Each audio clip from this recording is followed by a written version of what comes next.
રાજકોટમાં જૈન દેરાસરમાં ચોરી કરનાર પકડાયો। દાનપેટીમાંથી ₹2000ની ચોરી કરી હતી। એલસીબીએ આરોપી સાગર કરસંગિયાને ઝડપી લીધો છે।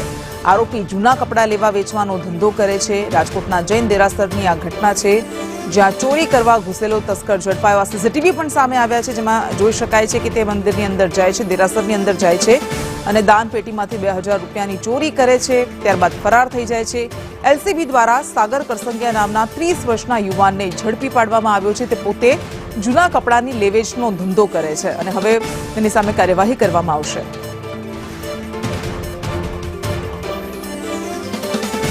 તો ₹2000ની ચોરી કરતો આ વિડીયો ચોર દેરાસરમાં જાય છે, જૈન મંદિરમાં જાય છે અને ₹2000ની દાનપેટીમાંથી ચોરી કરે છે, ત્યારબાદ તે નીકળી જાય છે। જોકે સીસીટીવી ફૂટેજ હતા એટલે આખી ચોરીની ઘટના સીસીટીવીમાં કેદ થઈ ગઈ છે। પોલીસે તપાસ હાથ ધરી અને 30 વર્ષના આ સાગર કરસંગિયા નામના વ્યક્તિની ધરપકડ કરી લીધી છે।